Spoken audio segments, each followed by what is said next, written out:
So we are recording. This is our Zoom class for our fall entry-level program 2020, and it's 12/16. And we are finishing up on what would be considered Module 3. Everything is out of sequence with the syllabus, but it's still helpful to give you a snapshot of where we're at and where my head is at. This series of classes is primarily focused on an overview understanding of bones, joints, and muscles so that we have a language base for moving into the idea of assessments, which we've touched on with some paperwork and things. So, and just as a reminder, I forget who asked the question, but the general plan is that there's 2 chapters in fundamentals due as far as the chapter tests per month, and 1 for essential science along with the online course that goes with that. So I'm monitoring the grade book. There are some that are behind, you know who you are. I'm not concerned at this point at all. But do encourage you to take a look at making sure that you find a study plan that works for you, and we'll we won't have class between Christmas and New Year, so that you guys can plan for that, your characters, and that can be a time, or maybe not with everything going on, but that you can get yourself caught up. So today Can I we're, ask a quick question real quick yes, Leah. about that? So does that mean we have class next Wednesday or not? Next Wednesday is the 23rd. Right, yes, the day before Christmas Eve. I was just curious. Yes, and what we might do with that is like we did the day before Thanksgiving, is just do the morning. Okay. That's been rolling around in my head. It's just do the morning segment. Okay. And then so like the next week we wouldn't have class, correct? I got that. Okay, cool. Yep.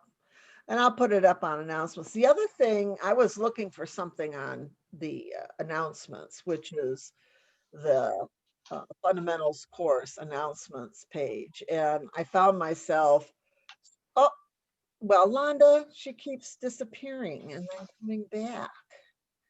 There she is. It might behoove you characters to scroll through all of those announcements just to see how a pattern is emerging, and some of the stuff that I have posted in there for you to take a look at and review. I found it helpful for me to kind of get a snapshot of where we are and kind of the sequence and how things are rolling through. So anyway, we've done a lot. You know, that's what I got from that, is that we've really been tunking along really well. So I've got today divided into 2 distinct segments, this morning and then this afternoon. This morning, we are going to focus a little bit on the nuts and bolts of the idea of muscle function and action.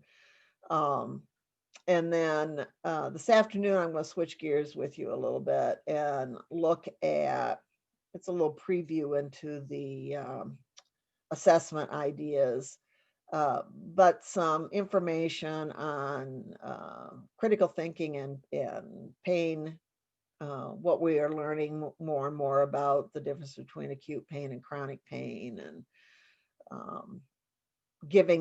putting that together into a discussion format more this afternoon. So that should keep us engaged a little bit by splitting the content up. So I'm going to share my little screen. I'm going to get rid of you guys over here, not for real, just ta-da! There we go. All right, share screen. Oh, well, let's see what we can do about that. Makes that full screen. Ta-da! There we go. Okay, so this is Zoom 6. And the label here just goes over what I just said. So first thing I want to, whoops, I got to go back out. Stop share. Now I got to share. Share computer sound. Optimize share screen or clip. Okay. Now share. I want to start this out with a little clip here. Hopefully it's going to play, you know, technology. So let's see what happens here.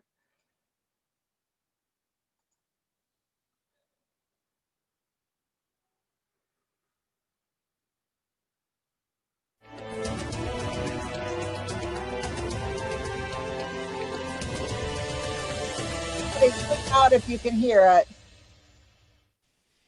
Did you ever look at the anatomy of an animal and wonder what the heck is going on there? Okay, so can you guys see this? Somebody say something. Yes. Oh, thank you. Yes. Whoever Sorry. said yes, thank you very much. Okay, here we go. How does that all make sense?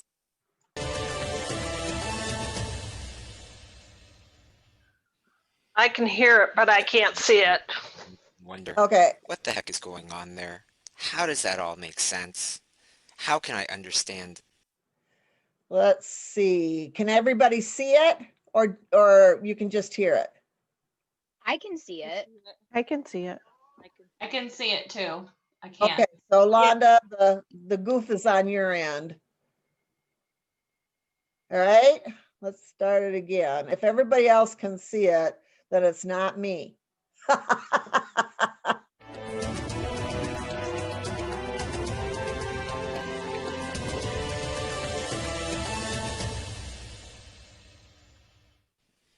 Did you ever look at the anatomy of an animal and wonder what the heck is going on there? How does that all make sense? How can I understand the anatomy even better? Well, today's video is especially for you. This is going to help you out tremendously, especially because we're going to be using the knowledge that we know from the human anatomy and applying it to the animal anatomy. So here is 3 basic components I want you to look at. Everything's quite simplified here. This video is very much meant for artists, okay? So the first thing I want you to take a look at is very simple. It's the skull. And we can see how the skull relates to the skull, the human skull. It attaches by the spine. You can see where the eye goes. You can see where the jaw is. And the next part to this is the rib cage. So we have the rib cage over here. We have the rib cage over here. And then we have the pelvis. And we can see that the pelvis for the quadruped is a lot flatter than the pelvis for the human. The human has more of a bucket-shaped pelvis. Then we go into limbs. And we can see here that the limbs have similarities as well. We have the scapula, the arms, arms. This part right here would be where it would be all the little bones in the wrist. Over here we can see the leg. So this is actually the knee.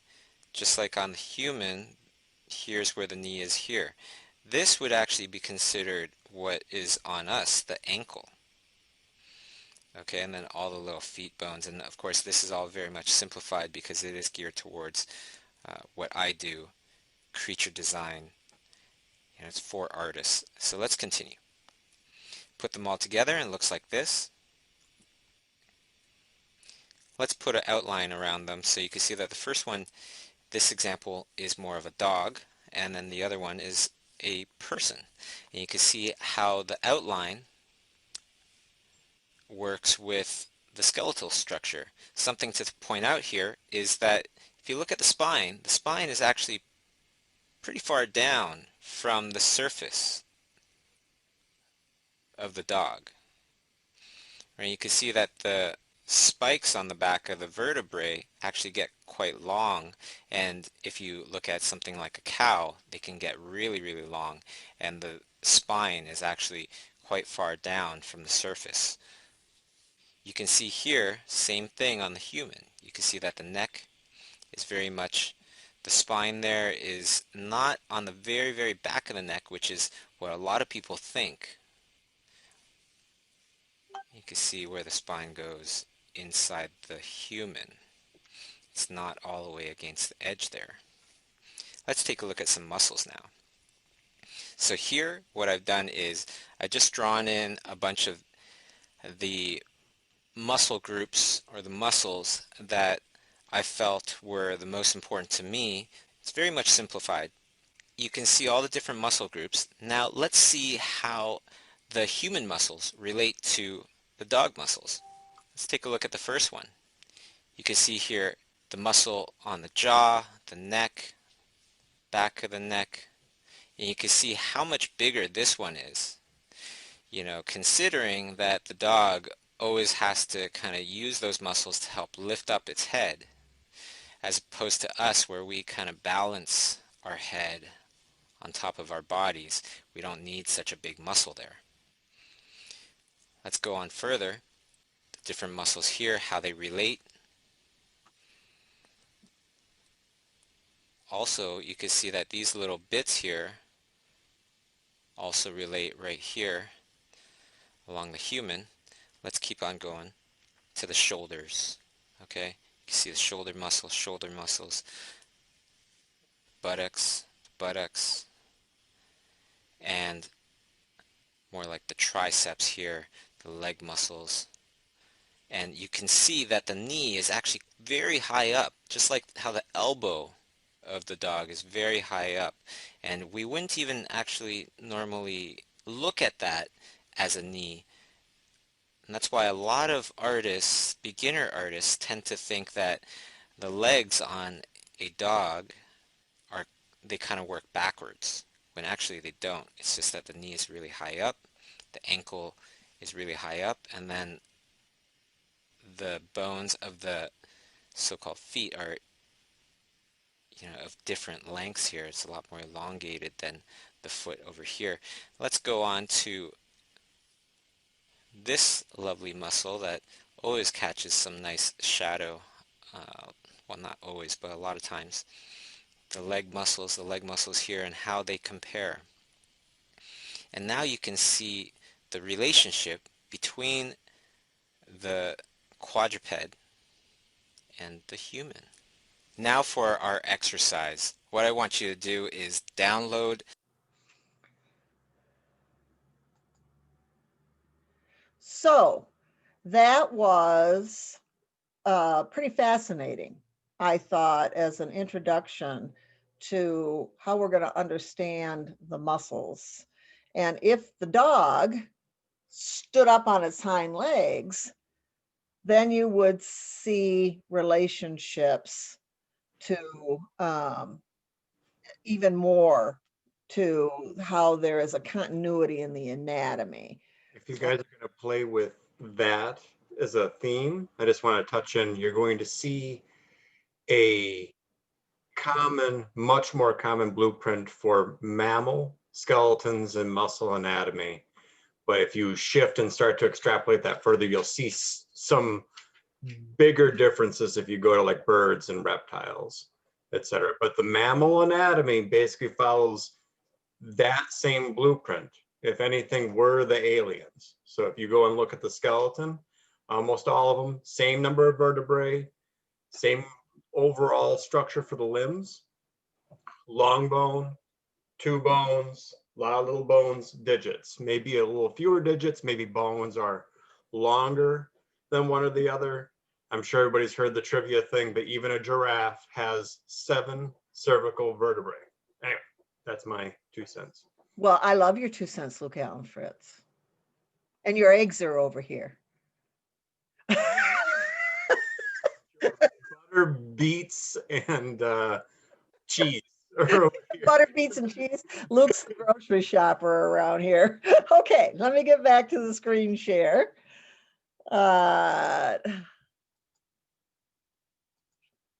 So, can you see the screen? Let me know. Somebody say yes. Yes. Yes. All right, so here are some figures that talk about this. And one of the classes I took in anatomy that I thought was probably where I got my most ahas was where it was actually for artists, of which I am not. Luke is, but I am not. But it was a comparative anatomy class between human and mammals. And we actually built or sculpted the 2 skeletons by putting the muscles and ligaments and stuff on with clay. And I got a lot of ahas in that relationship. But one of the things I want you to appreciate is if you understand the basic structure of one limb, you've got the idea for the other limb. So over half of the body is pretty much massaged the same way. Limbs are massaged in a certain pattern, which you've learned. And there's a neurological connection as well based on walking gait that goes back to that primary function of how we walk. So the left arm neurologically through reflex patterns functions with the opposite leg. So I thought that this was helpful. The human skeleton makes more sense as far as these types of relationships when we are on all fours as opposed to being upright.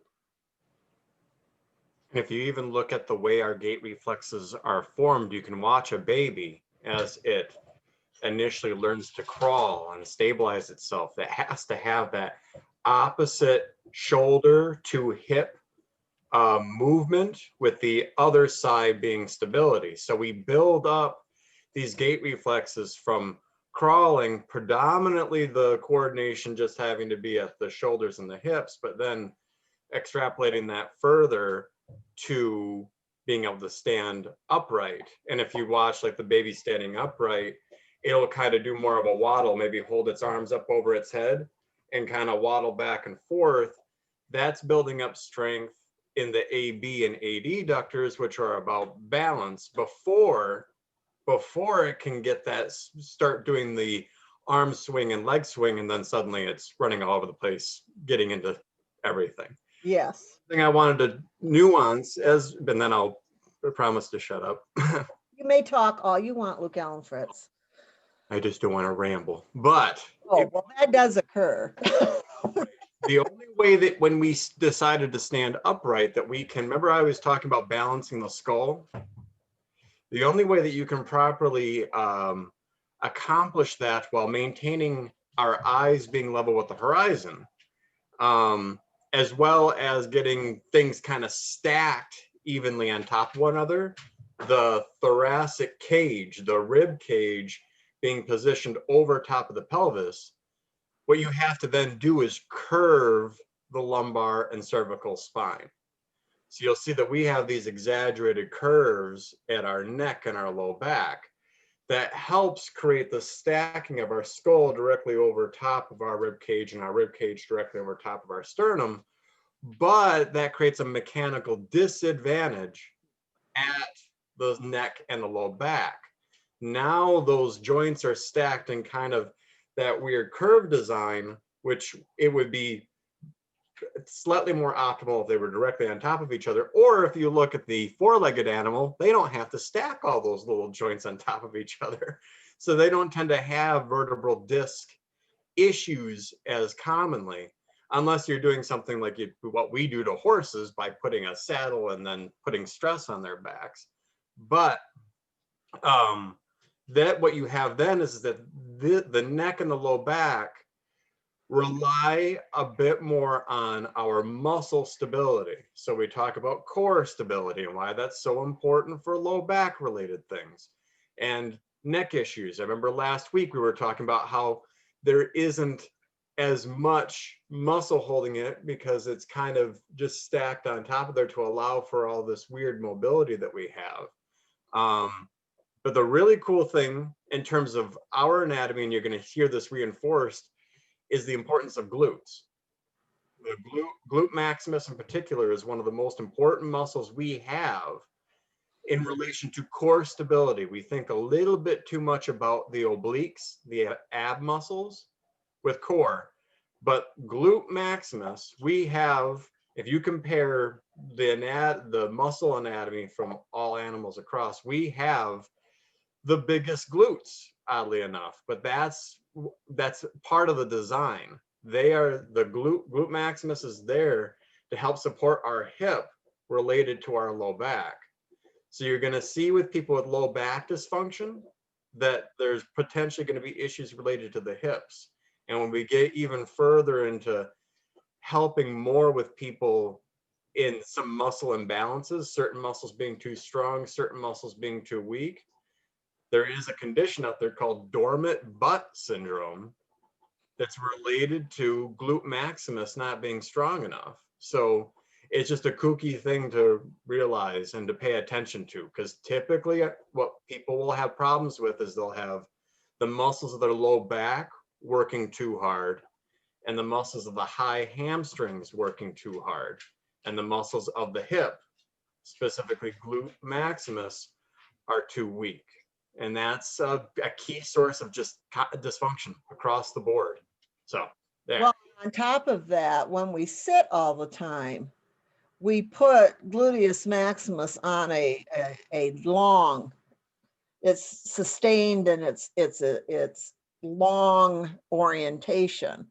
And then over time, that contributes to this inability for it to kind of shorten and maintain a postural tone in conjunction with the abdomen.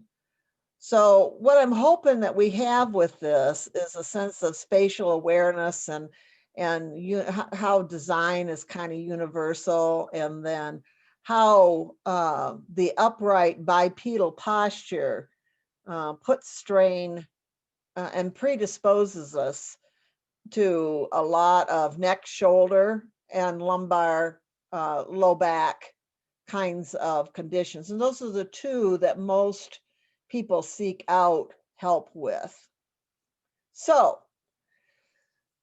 once we've got that as a view, then we have to understand what these muscle structures can do.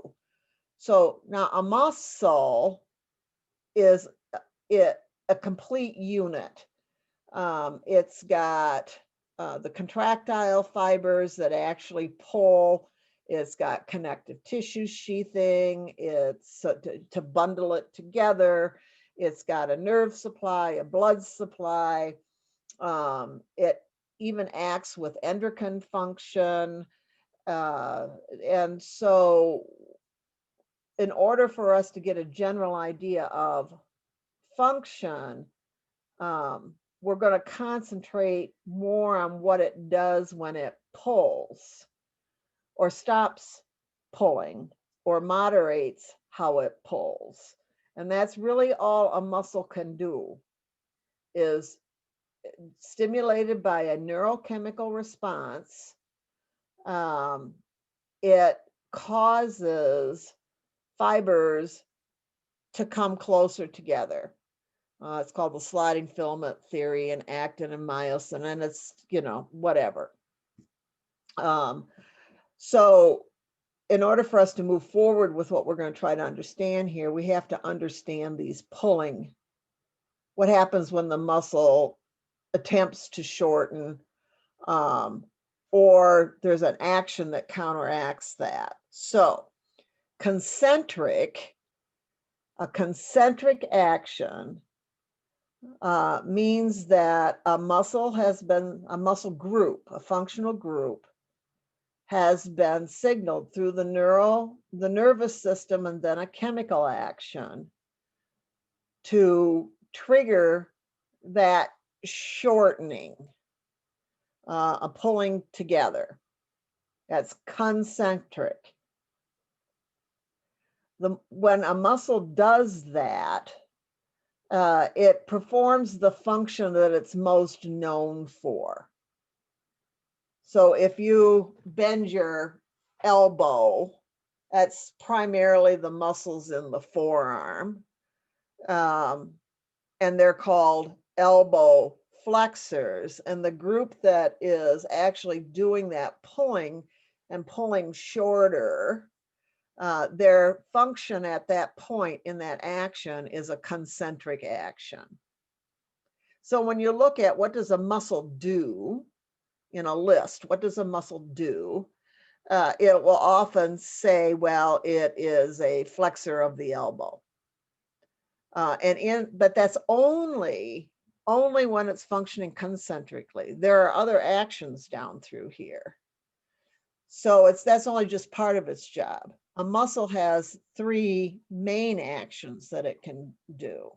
And then just to make things even more confusing, let's have multiple names for the same thing. So when a muscle is functioning, acting concentrically, actively pulling, then it's called a prime mover or an agonist. All muscles have to be able to lengthen back out of that shortening. And when it is getting back longer again, after it has shortened, that's called an eccentric action. So back to bending your arm, I'm going to bend my elbow. The Popeye muscles, here's the muscles on the for the upper arm, the bicep, the make a muscle muscles. When I bend it, they're functioning concentrically and they're getting shorter. And that shortening action is pulling the forearm towards the shoulder. But the tricepy stuff in the back is getting longer and it's functioning eccentrically. But if I straighten my arm back out again into the anatomical position, the flexors of the elbow, the biceps, the brachioradialis, that named group there is now functioning eccentrically. And the tricepy group, the ones in the back, are functioning concentrically. So we'll work with that interaction between the two. The biceps are always the biceps and the triceps are always the triceps. But what they do changes. So Leah, you're always Leah, but sometimes you're a daughter and sometimes you're, I don't know what, I can't remember what your job is. Cat. Well, I'm a cat owner. Cat owner, okay? Yeah, you can do that. But you're still always Leah, but we have different things we can do. And then the final action, concentric and eccentric, involve an actual movement that you can usually observe. But an isometric action is when a muscle is signaled to contract, but something is not allowing the actual movement to occur. So isometrics is like if you just tighten up so that you think you're going to bend your elbow, but you really aren't, you really don't bend it. there's some resistance there. It could be a really heavy weight. It could be pushing against an object that won't move. There's a series of actual exercises that are based on contracting, but not necessarily having the movement involved. So if there is a shortening action, but no movement, then that's called isometric. So these are some language that we're going to have to build on so that you are comfortable in using it. So here's a picture of that. This is right out of your textbook. So A is isometric. I'm pushing both hands together and not allowing any movement, but my muscles, those are the pecs, pec major, they're still contracting.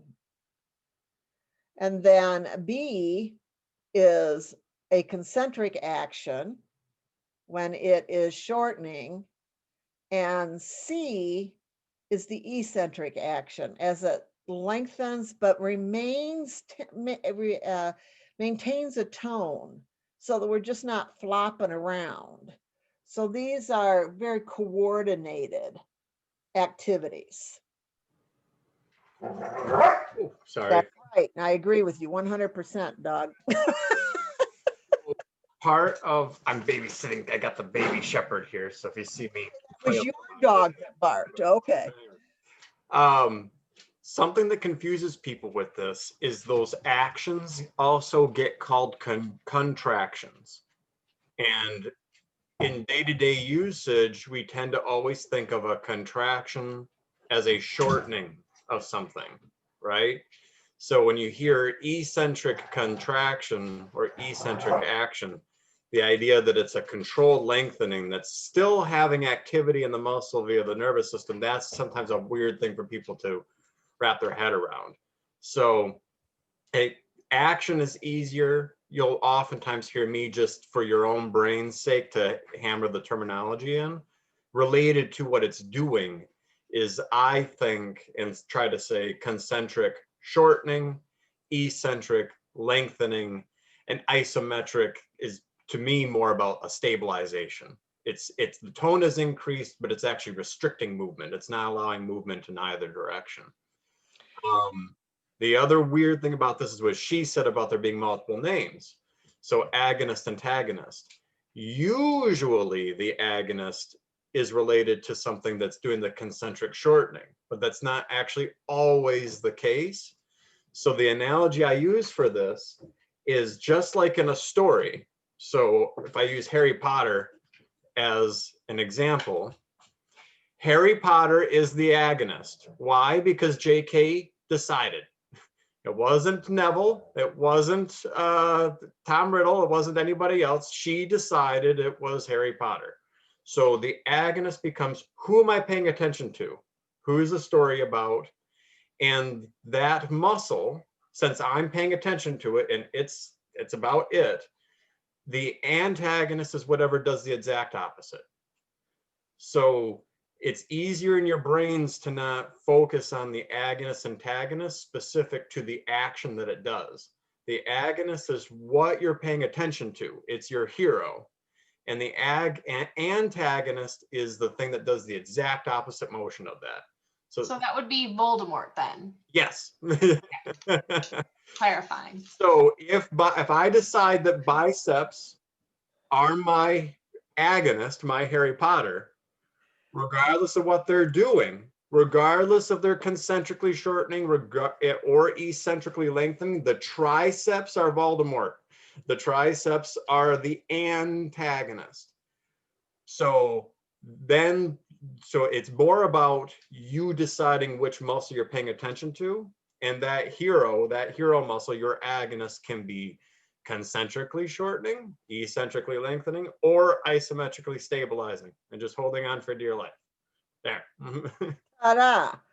So this languaging around muscles, I think, is what confuses people, because sometimes in textbooks they're naming muscles or describing muscles based on their function, or then sometimes it's their location, or they've got a name. Every muscle's got a name, but it's got multiple jobs. And so you go, oh, well, biceps always is a prime mover. Well, that's not the case, so, but it's always biceps, but sometimes it's doing this and sometimes it's doing the other thing. And there's actually multiple roles every muscle can do, just like you can. So let me get back to the share screen here. And what she's starting on, what we start you guys out with too, is to not worry initially about the individual muscles as much as opposed to what their function is. So biceps is an elbow flexor. It is a shoulder flexor. That's when I'm titling something based off that prime mover concentric function. Triceps are elbow extensors, shoulder extensors. Quadriceps are knee extensors, hip flexors, hamstrings, knee flexors, hip extensors. That helps you because there can be multiple, they're called synergists. There can be multiple muscles that work together to perform a movement like knee extension. But you can title this, including as we start to try to dissect and develop a treatment plan for clients, you can start labeling these not even as the specific muscles, but in that idea. What seems short, what seems long? Where is it the flexor of a joint, the extensor of a joint, an abductor of a joint, and adductor of a joint? That's all might sound a little bit like gobbledygook, but thinking about the groups of muscles that perform a movement rather than miring yourself down in the individual muscles right now, that's the better place to start. And that's what we want you to do, is that we want you to think of muscles operating as a functional unit, not concerned right now about the individual names in that functional group. And eventually we'll have to learn the individual names because that's tested on the NBLEX exam. But in general practice, if you talked about when we did the joint stuff and when we were learning some general terminology, if I look down, tip my chin down, that's a flexion of my neck. And what's producing that, what's causing that, the concentric action then's named for the joint that is moving. So those are my cervical flexors. And then when I bring my head back up so that I can look straight out, the muscles that are acting concentrically, that are pulling, are that's an extension movement because it's moving away from it's moving back into anatomical position, and they are always considered then the extensors of the cervical area. And it doesn't matter right now if you can say, okay, and then there's upper trapezius and splenius capitis and cervicis, and just think of them as a functional group and get the idea of what they are doing related to the joint that's being moved. And then we'll layer in the individuals after that. I think all of you have had in general, in a general awareness, you have maybe you have neighbors, live next to you. It's a group, it's a family, or it's a unit. And where Luke and I live, we have this 6 apartments, and so there's the people the apartment dwellers in that particular apartment, and that we can think of that as a group. And it's easier initially to say, okay, everybody that is at this address. And you don't, I mean, you may never have to learn, okay, so there's Sandy and Joanne and Stephen and Eric and Kate and Sarah, and then there's the 3 dogs, and then there's that. And you also may never have to learn that Joanne is like this and Luke is like that and all of that, because initially all you really need to have is that here's where it's all located and this is what it does. So now, if you're going to get to know everybody and understand how this family, this grouping works together, then eventually you're going to want to be able to know the individual names. My neighbor next door, she's quite gregarious, and she wanted to give everybody in the apartment a little present. And so up until recently, she sort of knew the names, but not all of them, and she didn't exactly know what apartment they were all in. But then she wanted to give everybody a little gift, and was going to stick it in the mailbox. So then she needed to know, okay, who's in apartment 1, who's in apartment 2, who's in apartment 3. So while I want you to start practicing the idea of, okay, here are the people that live at that address, here are the muscles that live at that address, I want you to function more right now on the actions of what they do. And for me, as a more visual type of learner and a big picture kind of person, for me, it's a big visual awareness of it. Being able to just see those anatomy pictures.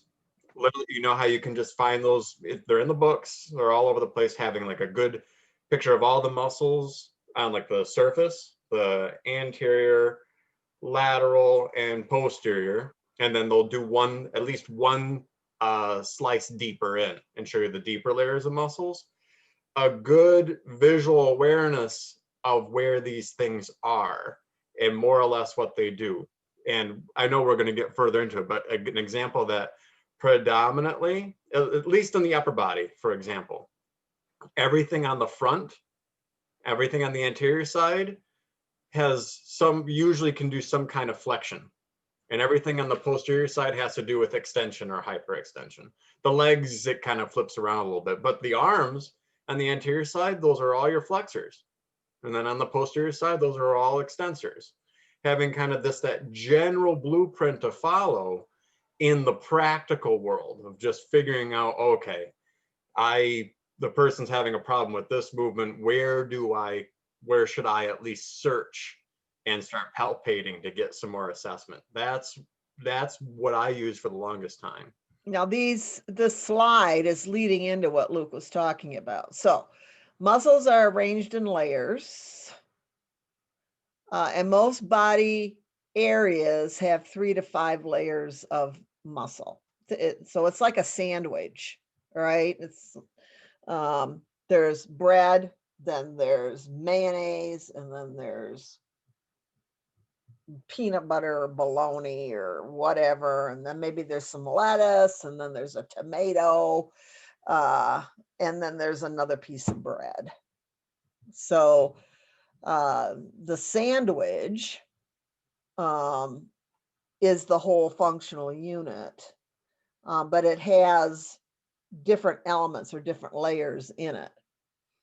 So when you get into the actual chapter on how the individual muscles are described, Luke worked really hard on this in this new edition. The muscles are listed superficial to deep. And then those that are considered deep are closest to the bone. Did I do that backwards, Luke? No, I was just saying, yeah, no, superficial to deep. Okay. Every single one. So because that should reflect One, how we should tend to view the anatomy, but it relates even more specifically to how we assess. So, you know how we'll start with a lighter touch and move the superficial fascia and then work our way steadily deeper and deeper. When you guys start learning the anatomy, specifically the muscles more, then as we palpate, as I apply pressure into the first layer of muscle, that becomes one aspect of assessment. What's the tone of this superficial muscle doing? And then going one step deeper, what's the tone of this superficial, this second layer of muscle? And then one step deeper, what's the tone of this third layer of muscle doing? So as you get there, I was trying really hard to have it represent one, for you to be able to go back and look at how these things stack on top of one another to get a better awareness of what's the deepest layer, what's the middle layer, all of that. But if you think more fancy on it, it also relates to, as you get to a region based on a movement, it gives you a pathway of what to assess. I assess the superficial one first, and then I work my way deeper and deeper. Of course, that is going to relate to what your contact point looks like and how much force you're applying down in order to get through the various layers. As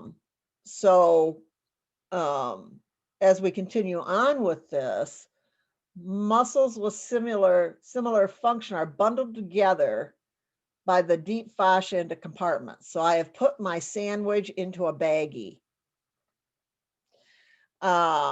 So there's the anterior compartments, the medial compartments, the posterior compartments, for example, of the thigh. So here's a picture of that. And right here, of how these various muscle sandwiches are organized into compartments because we put the individual sandwich into a bag. And that baggie maintains the shape of the compartment. Now, each area is also wrapped itself, but we're going to try to focus on functional units here. So let's not get too detailed to start with. So the compartments of bundled muscles function to move the joints. And then, as we have learned, joints move in the sagittal plane, flexions and extensions, frontal plane, abductions and adductions, and transverse plane, internal and external rotations. Now, the shape of a muscle can help you decide what it's going to do. Is it going to flex or is it going to extend? Is it going to adduct or abduct? So muscles that are shaped like cylinders with vertical fibers typically function on the sagittal plane. And they're on the front and back of the body, just like Luke said. Muscles shaped like triangles with diagonal fiber direction typically function in the frontal plane, mostly are stabilizers, but are also can be movers. And these are primarily located on the medial or lateral side of the body. And then muscles that are shaped like rectangles with horizontal fiber direction function in the transverse plane, mostly are stabilizers, and they also, though, can produce some internal and external movement. So here's our compartments, and here's our shapes. So here's the cylinder shape with the fiber direction up and down, and usually located on the front or back of the body, usually operate for flexion and extension in the sagittal plane. And then here are triangle muscles, diagonally shaped, may start at the midline, but they tend to move out to the lateral side of the body, and they adduct and abduct. These can be pretty big, and so can these, but they also can be little bitty.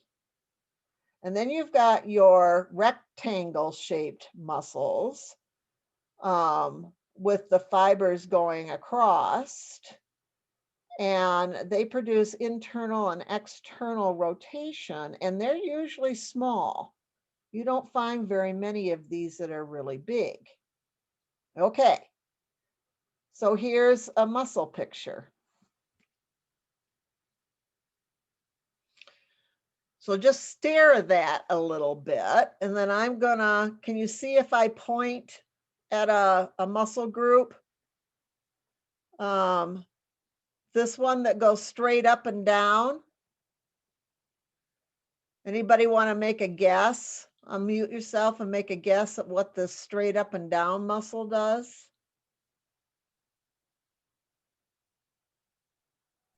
Isn't it a stabilizer? It's going to be a stabilizer, but if it, that would be its isometric function. But if it functions concentrically and pulls, what might it do? It's a flexor. That's right. It's a flexor. And it's located on the anterior part of the body known as the trunk. So this can be called a trunk flexor. And there's a whole group of them in there. Now, it also has the name of, I want to say rectus abdominis. But if we think about it primarily with function, we can start to make some assumptions. So if I go over here to the back, I don't know if you can see this picture that great, but I'm pointing at some muscles that go up and down. So as soon as it's cylinder shape and kind of goes up and down, I can make an assumption that it is either a flexor or an extensor. And that's really helpful when we're starting to locate things. That just, you know, instead of trying to remember all the names, I can look at things and go, oh yeah, okay, this goes up and down. This is primarily either going to bend something or straighten it. And of course, we recognize this up and down-ishness as the hamstrings there. So that takes me a long way to understanding what the action is here. Now, on this posterior view, do you see this one I'm scribing right here? That's more of a triangle, isn't it? Can you notice that? That's shaped more like this. So we can make assumptions about that too. What kind of an assumption can we make about that triangle thing? Somebody pop a, somebody say something. Is that a stabilizer? It's going to be a stabilizer because that's one of the main functions. So these up and down muscles, they're mostly movers because we're designed to move on the sagittal plane. But these things, these triangle ones, they move. They move on the frontal plane, so they abduct or adduct. But they also function very importantly as stabilizers to help us stay upright so we can move back and forth. We can flex and extend. If we don't have good stabilization in the frontal plane, then we can't move forward or backwards very good. A visual I've used for this, if you see somebody balancing on a high wire act, You know how like they're moving, they only have like a tiny line to work on, but they're stepping one foot after the other. The big balance thing that they use is that bar, and they'll balance going side to side on the frontal plane. So your sagittal plane movers, the stuff on the anterior and posterior side, that takes you forward and backward. And then these triangular muscles that kind of feed into this frontal plane idea, not only do they move you side to side in abduction and adduction, but when we are walking, they're keeping us from flopping side to side. So they're your balance muscles. And the So most of the rectangular shaped muscles are actually located underneath the surface layer. But right here in this chest area right here, this muscle as a whole, this is a pectoralis major, this muscle as a whole is triangular. But there's this part right here that has the fibers going horizontal instead of vertical.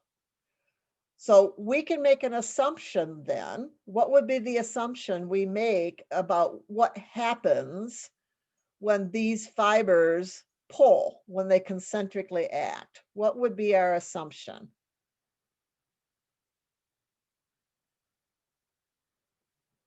What did I tell you that these horizontal fibers typically do? Does it stabilize? It's a stabilizer and internal and Oh, external. rotation. Yeah. So the cool thing is, now if you look in the real anatomy, it's hard to see the fiber directions. But in your books and in these charts, they clearly put those little serrated lines that show you the fiber direction of the muscles. Those lines show you what direction they either pull or lengthen in. So that's why the up and down ones, you know, they're going to take you in the sagittal plane. But those fiber directions, you can see the grain of the muscle.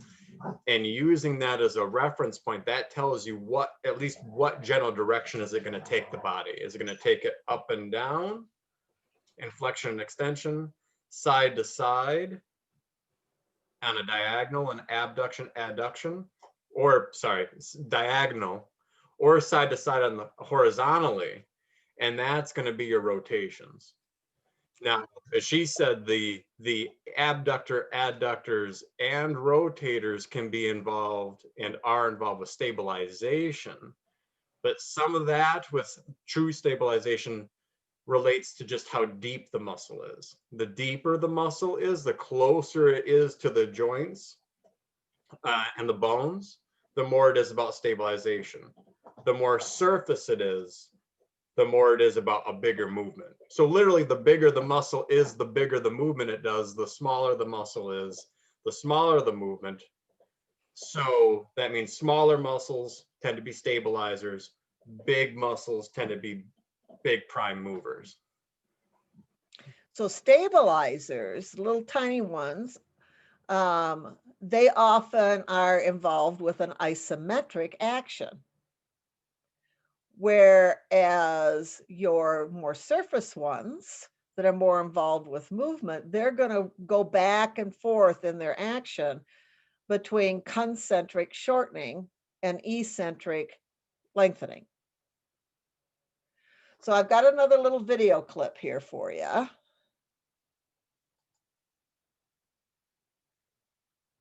All right.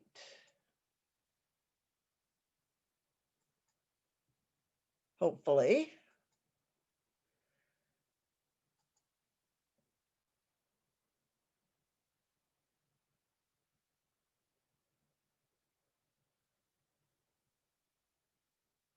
Is it? There it comes.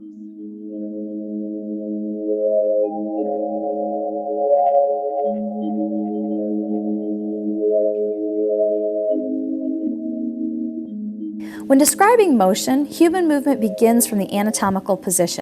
All right, can you see it? Yes, yes. Okay. And is described as taking place in a plane. When describing motion, human movement begins from the anatomical position and is described as taking place in a plane about an axis. A plane can be discussed as a flat surface, while an axis is a straight line around which an object rotates. 3 basic reference planes are used in anatomy. Sagittal planes lie vertically, are parallel to the sagittal suture, and divide the body into left and right portions. This term is Latin in its origins. Sagittal means like an arrow, a reference to the position of the spine. More specifically, the mid-sagittal or median plane would be located at the spine and in the midline. For example, the median plane would pass through any of the midline structures such as the navel or the spine, and all other sagittal planes are specifically referred to as parasagittal planes and run parallel to that median plane. Another plane that lies vertically is the coronal or frontal plane. However, it divides the body into posterior and anterior portions. The third plane lies horizontally and is referred to as the transverse plane. It is also known as an axial plane. It divides the body into top and bottom portions. As stated earlier, human movement takes place in a plane about an axis. There are 3 axes that we will be discussing: the frontal horizontal axis, the sagittal horizontal axis, and the vertical axis.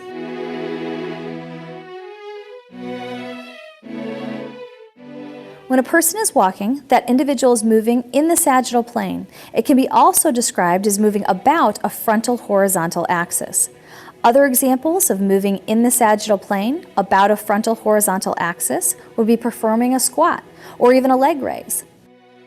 All of these movements can be classified as either extension or flexion.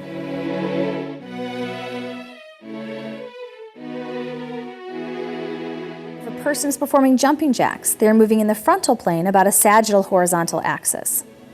Other examples of moving in the frontal plane about a sagittal horizontal axis would be a cartwheel or working the adductor muscles of the inner thigh.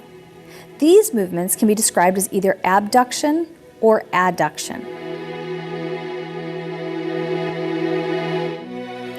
The last axis left to discuss is moving in a horizontal plane about a vertical axis. If an ice skater spins, they are moving in a horizontal plane about a vertical axis. Other examples may be shaking your head no, or twisting the spine while the feet are planted on the ground. Moving in the vertical axis requires rotational movements. To recap, flexion and extension take place in the sagittal plane about a frontal horizontal axis. Abduction and adduction take place in a frontal plane about a sagittal horizontal axis. And rotation takes place in a horizontal plane about a vertical axis.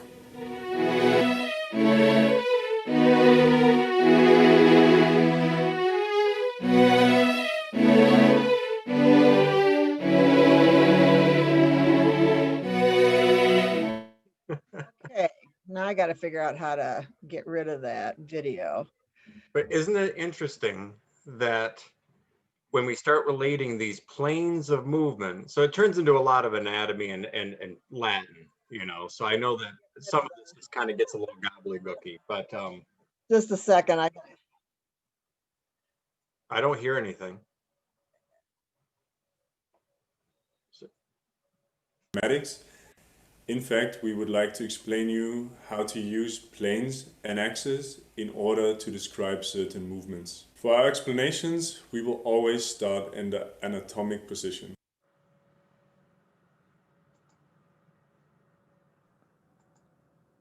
Okay. Okay, are you playing that or? No, I did not want to play that. Baby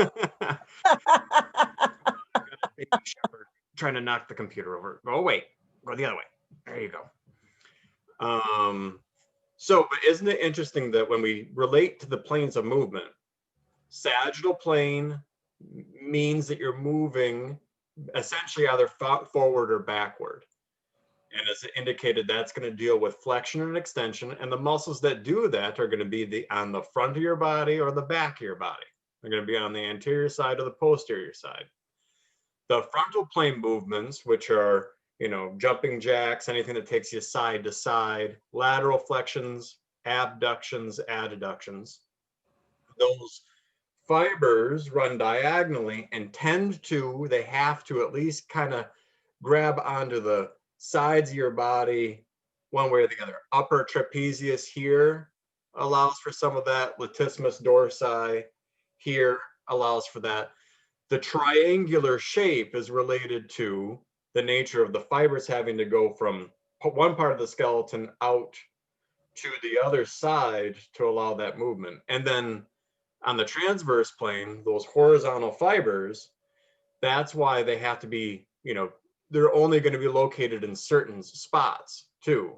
Anybody that if you remember from the joints that we constructed, only certain ones even allow for rotation at all. That's going to be in the neck, the low back, the ball and socket joints, and then a little bit in the wrists. So, and then it's just figuring out where are you going to get those located. Even in the forearm, those are only located kind of near the ends, here or here. So, yeah, it's just, I find it's tough to kind of force an aha moment for people, but I remember reflecting way back, kind of just having this realization that now with the fiber direction plus the placement on the body related to the titles of movements that we give, what gets messy is just all the different Latin and Greek terms, but kind of that general framework of stuff on the front and back is flexion and extension, and those things those things move me in the sagittal plane. So every squat movement taking you down into a fetal position, that's all your flexors, and you standing up upright and getting to the anatomical position, that's all your extensors. Jumping jacks, that's all your abductors, adductors. So, all right. So I'm just running through how we progressed with this. So we looked at some comparative anatomy to help understand the structure. And then we talked about actions. And then we talked about how actions translate into the shape. Form follows function. And then how, the functional units are organized in, they have their own fascial baggie. There's 3 to 5 layers in there, and each muscle within the layer has a little job, but they all work to produce a joint movement. And we can identify sort of what a muscle is going to do by its shape. And then we had a review on the stuff related to the joint movement and the planes of motion. And now, guess what? We got a little breakout room here.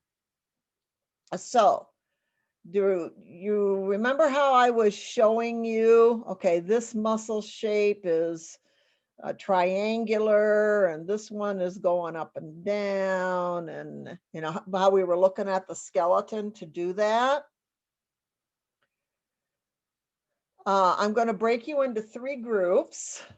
Group 1 will be looking for sagittal plane muscles. Those will be the up and down cylinder tubes. Group 2 is going to look on the skeletal picture for the frontal plane or the triangular shaped muscles that do adduction and abduction. And then group 3 is going to look for the transverse plane / horizontal plane, the more rectangle ones. So you're going to use figure 914 in your textbook, and it's going to give you 3 views, and you're going to pick out 3 muscles based on their shape and make an educated guess on what you think its action is.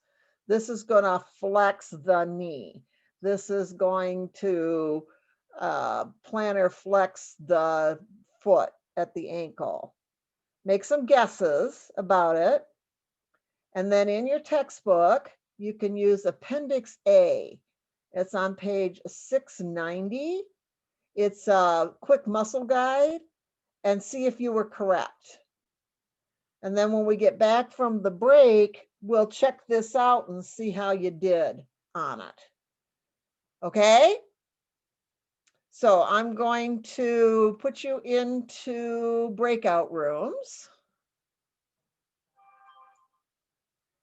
And we're going to have 3. And here we go.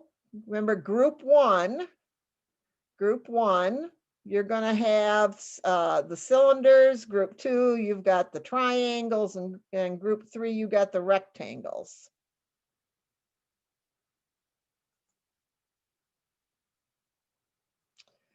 So breakout room 1, I've got Allison and Geraldine and Leah and Londa. And then I've got group 2 is Abby and Jules. Luke, you're not going to be in there. Michaela. And then group 3, we got Alyssa,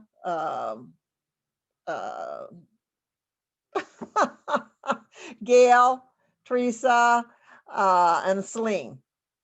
I wanted to say Cecilia, and I knew that wasn't right. Okay, here we go.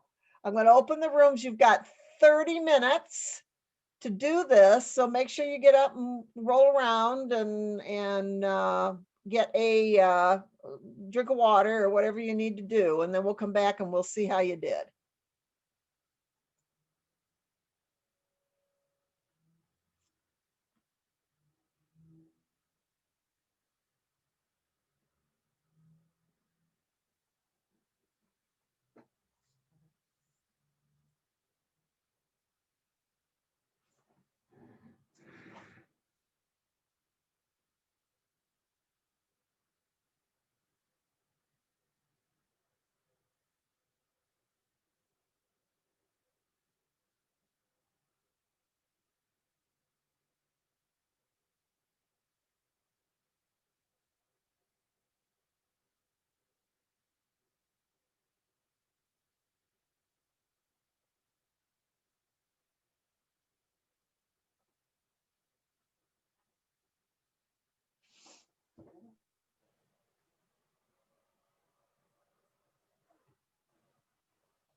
massage therapy community for a few years, and I feel that the hierarchy within our current massage therapy organizations is it's a little bit of a sense of being stuck there.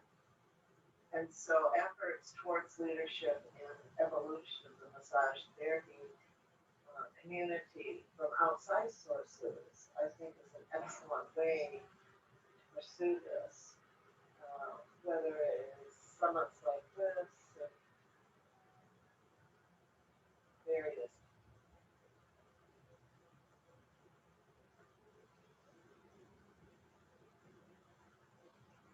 podcasts that are there, like video and the one that Paige, one of the speakers, is doing. I think that type of an outreach from the outside is important, and that's why I support this effort for this leadership summer.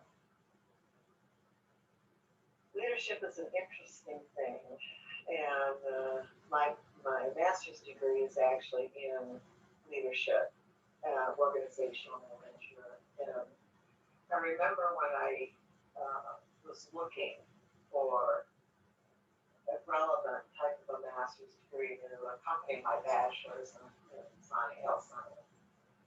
I thought, where will I be in a few years, and what will I have to contribute? And now that I find myself in that spot,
of having many years of experience in multiple avenues with massage therapy, including online school, being the major teacher of that program,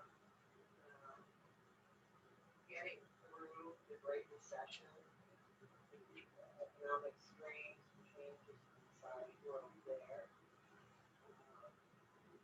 Textbook writing for over 25 years, and the changes that I see in the various editions. The one thing I've noticed is the heart and the art of massage from the very first edition of that textbook through the newest edition now from Fundamentals of Therapeutic Massage and Essential Science Therapeutic Massage has remained the same. What has changed is an understanding of collaborative terminology, collaborative research, trying to find a common ground where we can talk to each other, we can support each other in the wellness, self-care community, as well as the medical community and the overarching umbrella of health that covers both of those concepts, and how massage therapy functions uniquely in many realms, autonomously in our own practices, within a wellness collaborative or a wellness co-op with many other wellness practitioners. Whose focus isn't necessarily to do precise diagnosis and prescribing and treatment application based on pathology, but to support a total well-being structure within a person's innate ability to heal themselves. And massage has the ability to reduce strain and build capacity. So people can do that. It's very valuable for that. But also in an integrated support structure for people who are either looking to regain or re-embrace a sense of health and well-being while they are dealing with pathology and trying to reverse that and or are transitioning out of their life. The compassionate care that massage can provide in those interdisciplinary settings. We have a place there. And is part of the team. And so we're unique in that massage therapy can arch over all of these various practice settings and client outcomes. I'm a simplifier instead of a complicator. And I seek to do that in the textbooks and the language. And I would like to pass that on to the potential of leadership development for those that might be reading this. In the past, in order for the massage therapy community to seek and then attempt to support a professional identity, where they didn't feel as if they were misunderstood as a health occupation, or had unfortunate connections to activities that were demeaning the massage therapy world. There's been, over the years, remember I've been around over 40 years, there's been a trend to complicate things and also silo things and try to compartment things and take the wholeness of massage therapy apart into components and specializations. I do this method, or I work with sports, or I am part of a cancer treatment program, or if I work in a certain area, or I work with certain people, then I'm better, or I have more status than those that have chosen a general path, a generalist path within the wellness setting. And so there's been that tension, and I would like to see your generation, the new generation, the future generation of massage therapists not work in separation, but coming together and realizing how fortunate we are to have this broad spectrum, this broad scope, this broad path of service, and to embrace professional development bigger, much bigger than a continued in education class.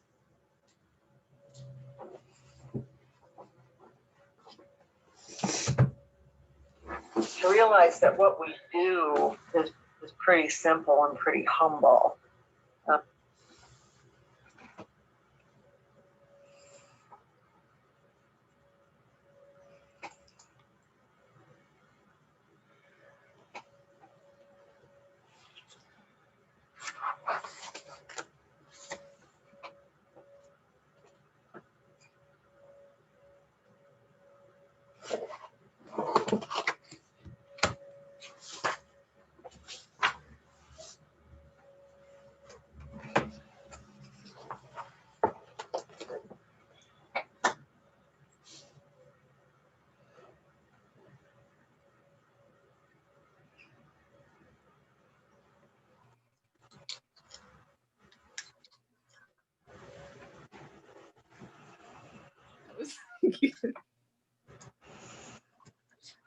I hear somebody giggling. It was me. Gail's son came in and told us all about his cats, and it was awesome. Oh, excellent. You know, so She's been I in the had a great Christmas time. tree. Yeah. You can see My her. camera's off because my microphone and my video keeps delaying. Yeah. That's fair. Yeah. That See, he's right there. somebody said something about their video. Allison.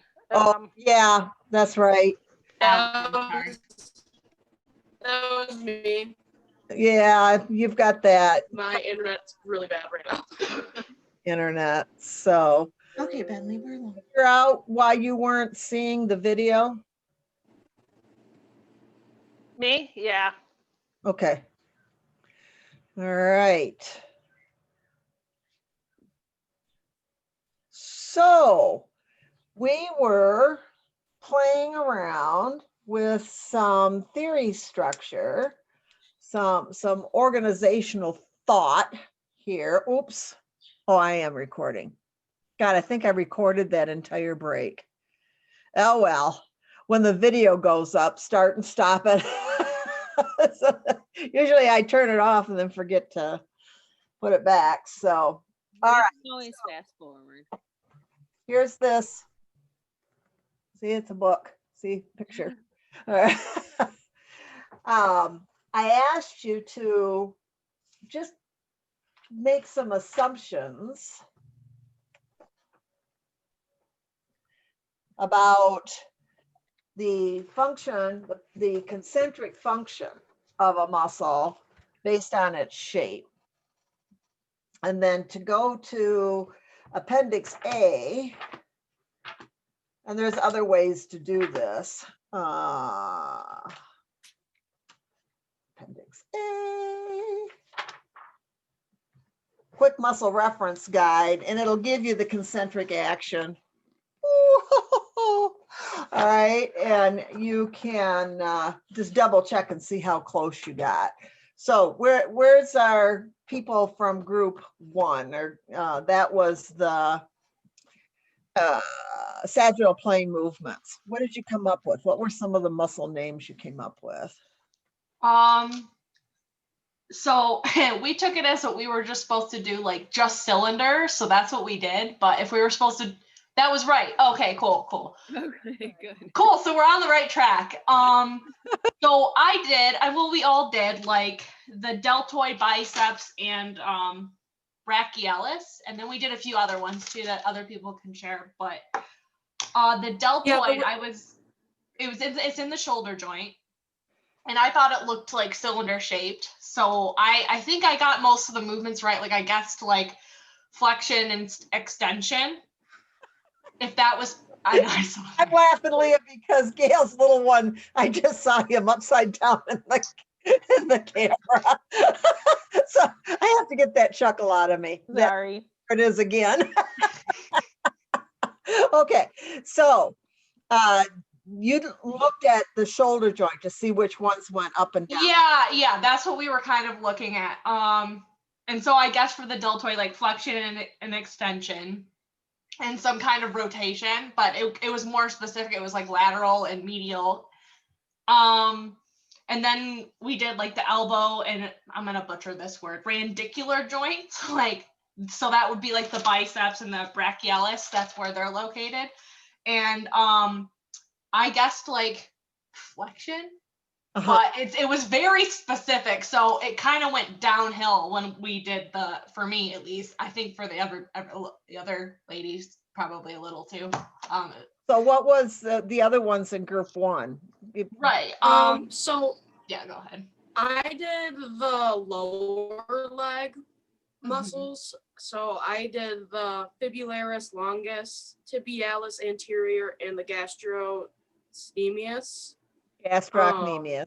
So for the fibularis longus and tibialis anterior, I just guessed that they did flexion because they're in the front, and then the gastrocnemius, I guessed for the back that it was extension, and the fibularis longus, bends in an outward direction and flexes the ankle. It everts and abducts the foot and stabilizes the ankle. Yeah. The tibialis anterior operates dorsiflexion and inversion of the ankle. It assists in inversion and abduction of the ankle. And then gastrocnemius is the main plantar flexor of the ankle joint, and it's a powerful knee flexor. It operates inversion of the foot, restrains and controls dorsiflexion of the ankle and extension of the knee, and stabilizes the knee and ankle involved in maintaining balance in static standing. So there was the gastrocnemius is located on the back, right? So you made a correct assumption that it may be involved in extension, but it was involved in flexion, wasn't it? Allison? Yeah, and that kind of threw me off. I was like, wait, why So- is it on the back of the calf? So you remember, And it's doing flexion. right? Remember when I was saying that the upper body that works, and that's because the elbow joints, when we flex our elbows, that brings our shoulders, that brings, Eddie, go away. Sorry. But when on the front of our body, my elbow bends from the anterior position and it brings my hand forward, right? But if I were to compare the elbow to the knee is on backwards. So at the knee. So I'll pick up on that. So when the pelvis switched, remember the pictures of the dog that we showed when it came up? When the pelvis rotated so that we could stand on 2 feet, it switched the orientation of flexion and extension of the upper limb to the lower limb. So the movements that you found, Allison, flexion of the knee and that sort of thing fit, but it was located on the back, so you would made you think it was going to be extension. You know, the hips will still follow that pattern. The front of the hips, those are the hip flexors. The back of the hip, those will be hip extensors. But at the knee, it whips all the way around. The front of the knee, that's going to be extension. Back of the knee is going to be flexion. The way generally visually I've used is the squatted position or going into a seated position. That's all your flexors coming out of that position and standing upright back into the anatomical position. That's all your extensors. And then you were talking about the ankle. It's an annoying aspect when we teach this, that at the ankle, we have these weird terms of plantar flexion and dorsiflexion. Yet at the wrist, we don't. At the wrist, it's still flexion and extension. The fingers, there's flexion and extension. At the toes, there's flexion and extension. But at the ankle specifically, I turn in my head when I learned this at the first time, dorsiflexion is paired with extension. Plantar flexion is paired with flexion. So they just want to make it harder for you. It's the nature of everything with this. But dorsiflexion brings the toes, the foot up, the front of the foot up off the ground. And you can look at that. You mentioned tibialis anterior. Its primary function is dorsiflexion, but right next to it is extensor digitorum longus. So when we look at those compartments that Sandy was showing, like the quadriceps and the adductors and the hamstrings, tibialis anterior is right next to the extensors of the toes. And on the other side, gastrocnemius, if you go underneath of that, there's soleus, and then there's a bunch of other muscles, and those are all the flexors of the toes back there. So plantar dorsiflexion gets a little odd, but I say think of plantar as tied in with flexion, and dorsiflexion is tied in with extension.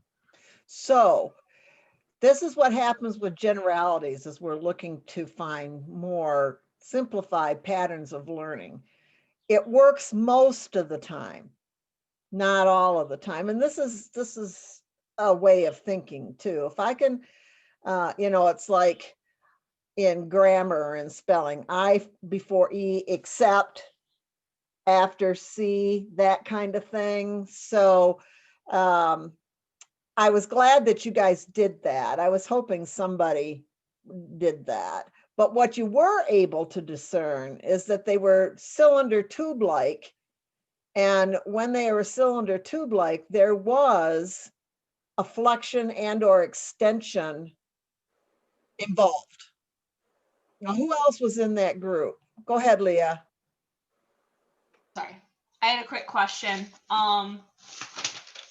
For the biceps, I had that they was like flexion of the humerus, and then long head assists with abduction and the humerus laterally rotated, and then if the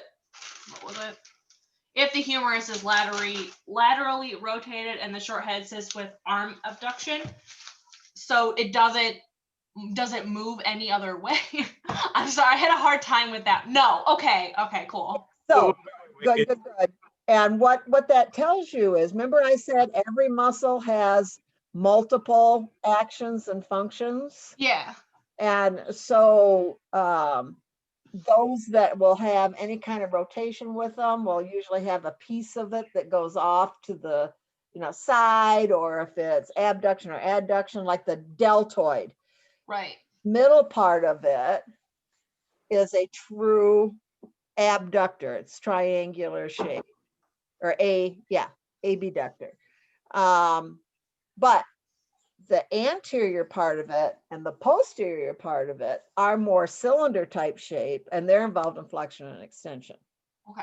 And that's the one thing I always want to reinforce, is that humans decided how to label all of this so they could teach it to other humans. The body is not nearly as simple as when we divide these structures up into specific actions.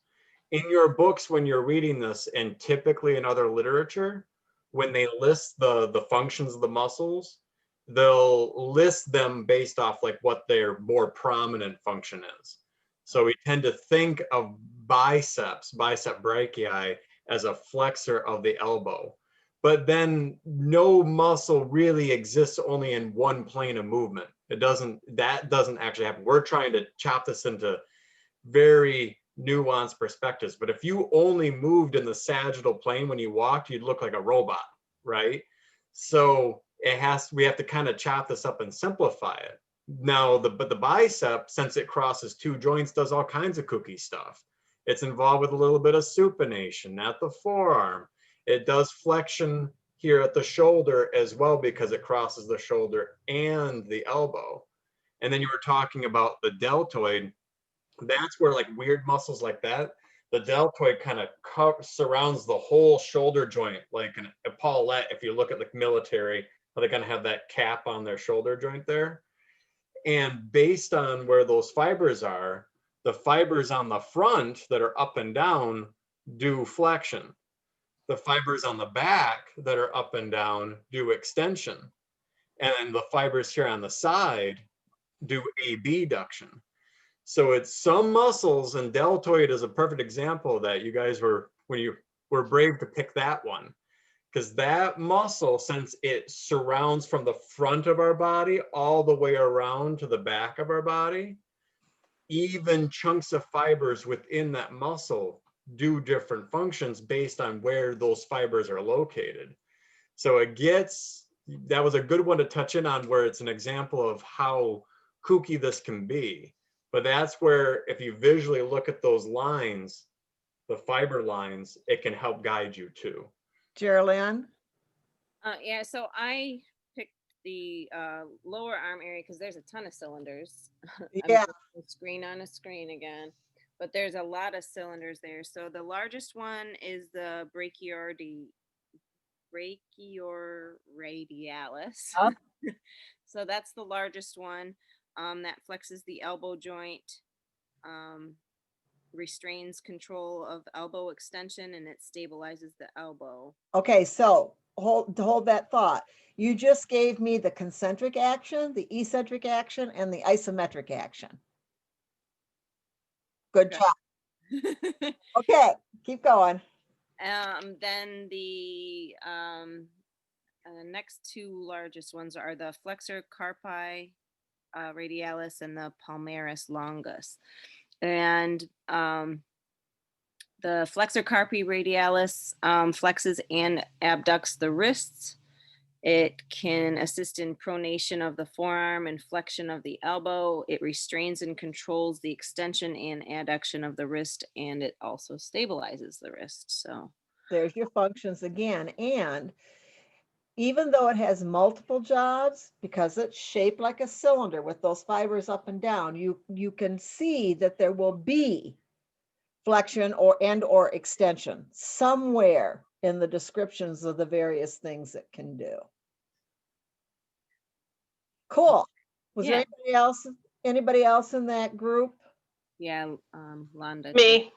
Okay, so what did you find out about all of this? I did the quadriceps femoris group, which has got the rectus femoris in it that extends the knee joint, flexes the hip joint, anteriorly tilts the pelvis, and it restrains and controls the knee flexion and hip extensions, stabilizes the knee and hip complex. So that was one that was pretty clear. For the most part, it was a flexion or an extension idea. Yeah. Yeah. Example of at the knee, it did extension. At the hip, this compares very well to our triceps. Quadriceps are kind of paired to our triceps, but the weird part about the arm is that the triceps, both parts of them at the shoulder and at the elbow do extension. But the quadriceps at the hip and the knee, they do knee extension, but hip flexion.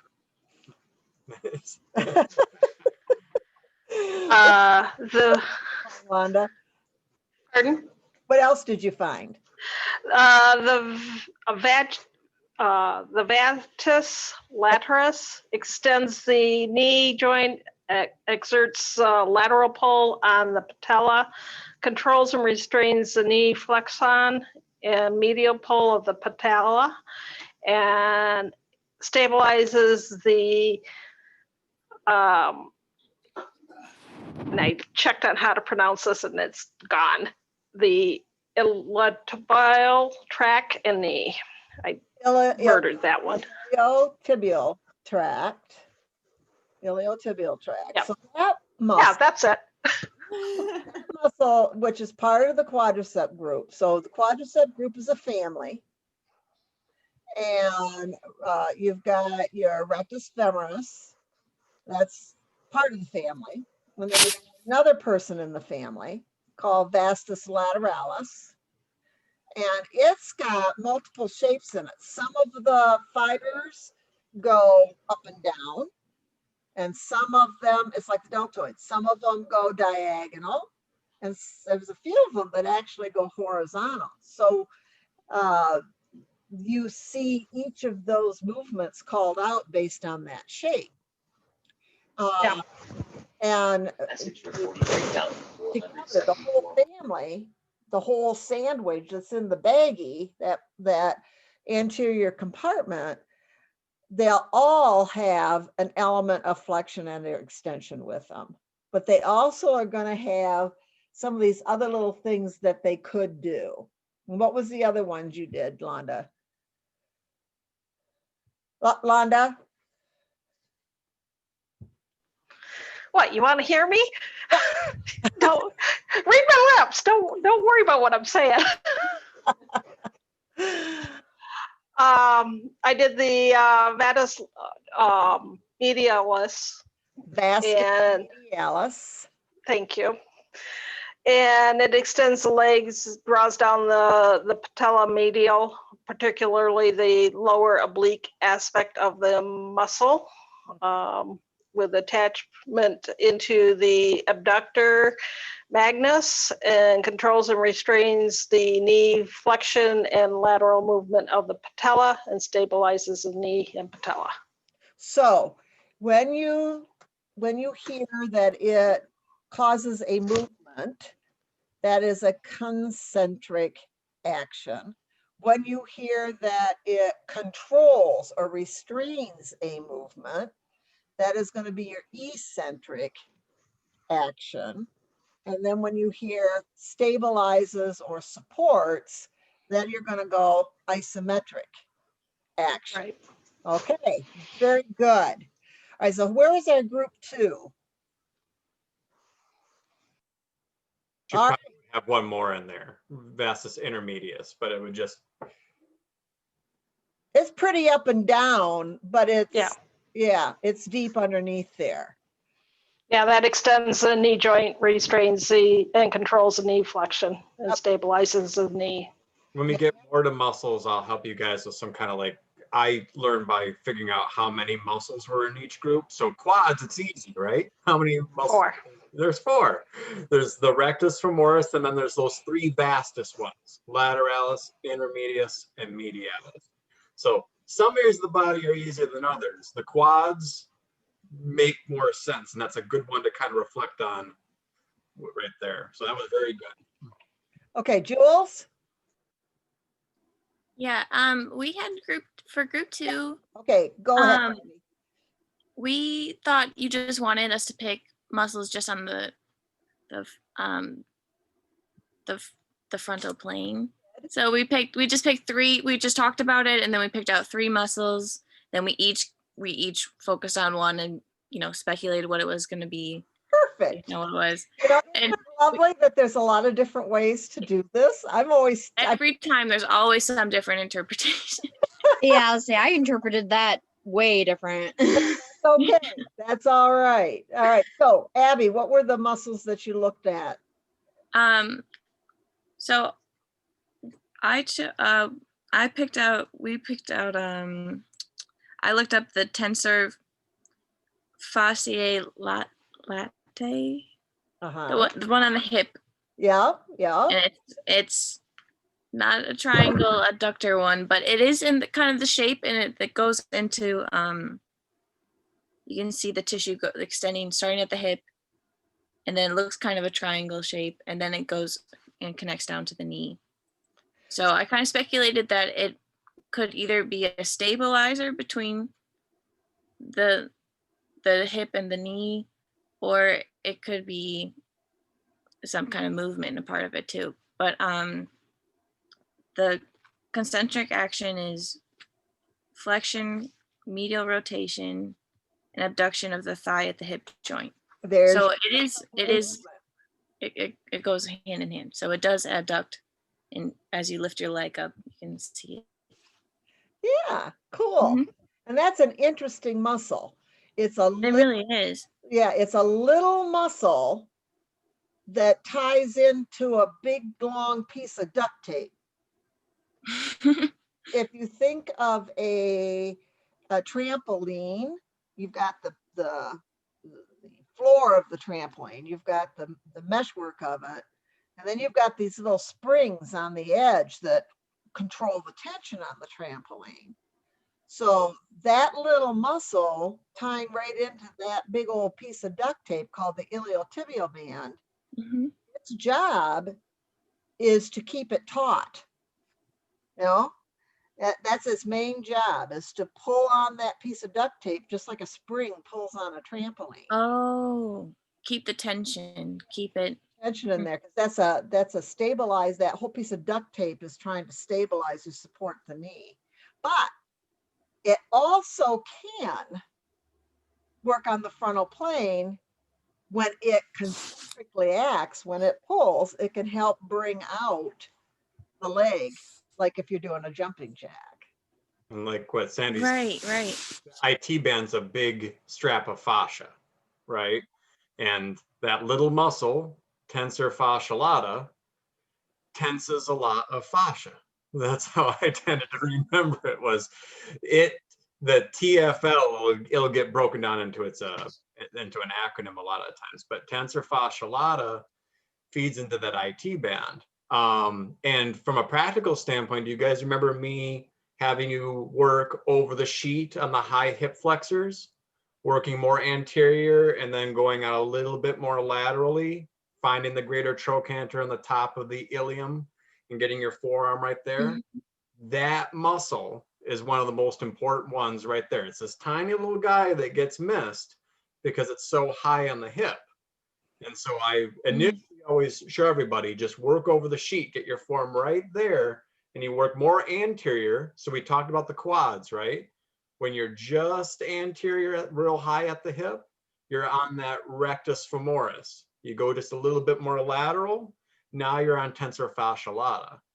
So that's what I'm thinking. I show you guys practically that it's good to push here, then it's good to push here. But now we can start thinking, why are we even doing that? It's like these are related to not just hip flexion, but also the tension of the IT band. If a client comes in, they say, and everybody will say that, any of your weekend warrior athletes or anybody, tight IT bands. Well, what do? You go after TFL. Okay. Good. Okay, so was there another, who else was in the group? Did you like you splitting it up so everybody's got a muscle? Yeah. Okay. Yeah, we kind of were all trying to pick like a muscle at the top, the mid, and the lower. Good. So I went after kind of the shoulder girdle, but then focused in on the pectoralis major, and the subclavius, and then the deltoid. Just it's a very important area for stability, but also for a lot of abduction, adduction, because it kind of does everything. I also like the deltoids because just from an exercise point of view, you've got the anterior and rear deltoid, and it encapsulates the shoulder to help with pressing motions in all directions. But so anyways, the pectoralis major. Elliot, can you stop humming for a second? Thank you, sweetheart. So the entire muscle, adduction and medial rotation of the arm. You got the pectoralis assists your arm in all ranges of motion. It restrains and controls. So I attributed that to a bench press. So when you're laying down, you have the control on the way down and then the explosion on the way up. The origin is fixed. The ventral surface and the sternum down to the seventh rib, medial half of the clavicle cartilage of the ribs 1 to 7. Aponeurosis of the external abdominal oblique muscle, so it also attaches into your abdominal muscles as well. So you've got the clavicle head, anterior deltoid, and I'm gonna butcher this, coracobrachialis. Yep, coracobrachialis. You didn't butcher it. Costal head, latimus dorsi, and teres major, which when 9 times out of 10, if you have any power lifters or strongmen, they always say that they've got issues with their latimus dorsi, when really it's usually a teres muscle, now that I'm learning more about anatomy. And so your pronunciation there is latissimus? Latissimus.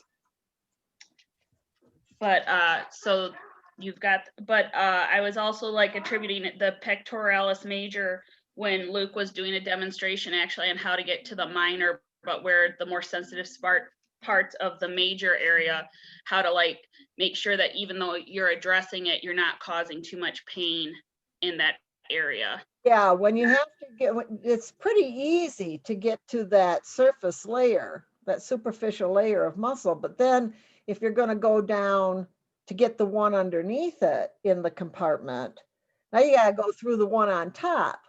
And so you've got to deal with that one and not damage that one as you're progressing down to get to the other. Well, and when we were talking about even like with the deltoid into the pec area, you then got the really sensitive underbelly of the armpit area where it's like your body naturally is trying to protect that. So then you have to be very conscientious of that too. So like just doing this kind of like brought back a lot of stuff we were learning when we were in class that I took notes on. So this just kind of all interconnected that for me today. Perfect. Who had, was there a third one then? Who had the? Yeah, Michaela. Michaela. Calling you out, lady. I did the vastus lateralis muscle, but Wanda already presented on that. But she was looking at it as a cylinder. You're looking at it as a triangle. Right. So I figured it extended the knee. Like that was my thought. And then after I went and looked at it more, like it does the lateral medial pull of the patella, and then it controls and restrains and knee flexion. And then like Londa said, it also stabilizes the iliotibial tract of the knee. Now that stabilize that pull on the patella, that if you look at the fibers, that's where they look like a triangle. Right. And then if you look at the other side, similar place on vastus medialis, it's a triangle going in the opposite direction. The patella in the middle. Okay. Pulling together helps stabilize that patella, and then the other part of it that goes up and down, right, then can pull it up. Okay, that makes more sense. Yeah. Okay, that makes sense. So very good. All right, cool. That makes sense. That comes together then. All right, and then we've got our, these are a little harder because they're so deep, but we've got our rectangle shaped ones. So Celine, I see you going back and forth in there and unmuted, so go ahead. Yeah, so we did something similar to group 2 where we each kind of picked a muscle, because it was a lot harder to find them, especially on just the pictures. We kind of ended up going further into the book to kind of look at the deeper muscles. So I chose the internal intercostal muscles, which is kind of along your ribs, and it does help with it's essentially one-sided rotation of the rib cage. I think it helps a lot with your breathing. So yeah. Intercostals are a very important group of muscles with multiple functions that tend to happen all at the same time. And one of our main focuses as we get past, as we start to focus on where are we going to target our interventions. And one of the areas that we target is breathing function, because it has broad sweeping autonomic and neurochemical effects by supporting the breathing. Then we'll get into all of these muscles that attach to the ribs, and almost all of them are in the second or third layer down in there. And a lot of them are horizontal. But it almost looked like the fibers ran vertically when you would see the picture. At least the picture that I went off of, which was. We'll do that, and then they'll come across. Yep, and then they'll come across like this. Put that rib cage. If you put that on all fours, so put your picture back up, but turn it so that the rib cage is now. What direction do they go? Vertical. They horizontal. Yeah, look at turn the picture around and look at it, and you'll see the fibers are going. It's weird. You picked internal intercostals, right? Yes, I chose the internal intercostals, and internal. They'll almost do like the fan will kind of do a weird dance one way and the other. One's does, like you said, one type of rotation, but if you think of the breathing, one is more involved with exhalation and the other one's involved more with inhalation. So nuance complex in there, even in between each rib, even deeper into the inside of the rib cage. It's a pretty kooky, cool thing. Okay, very good, very good. And that's the other thing you bring out with that. I'm trying to find that picture again, is a lot of the original setup of the structure was based on a quadruped, the horse or the dog. And we have residual some of that in terms of these fiber shapes and what they do. And the intercostals as a group kind of make a little bit more sense what they do if you're on all fours as opposed to standing straight up. You can even think in terms of the diaphragm. It would be easier if you're horizontal and being able to just let the abdominal muscles drop, letting gravity just let your belly pull you straight down, for the diaphragm to be able to properly engage. When we stand upright and our abdominal muscles are trying to hold our belly in to stabilize our rib cage on top of our pelvis, sometimes that creates issues for the diaphragm to be able to expand the abdominal wall. So it's going to be an interesting theme that you're going to hear, that a lot of the underlying issues and complexities with the human body have to do with being upright. Us standing upright creates some really cool advantages. I mean, hey, we got the opposable thumb, so that's great. But the other stuff, even related to breathing, there's kind of these odd consequences that we face and that will relate to very common issues that most people have. Because of the nature of walking upright, a lot of the problems that people have, regardless of the initial source, the symptoms and how we, as the massage therapists, help them either just manage it or even maybe resolve it, the applications are more similar than dissimilar.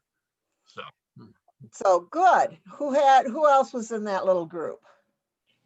Gail, what did you come up with? Yeah, I had I did the serratus posterior inferior. Good one. That's a good one. There's a little picture of it on this side. Yeah. And it stabilizes, but it also depresses the 9th and 12th rib during expiration.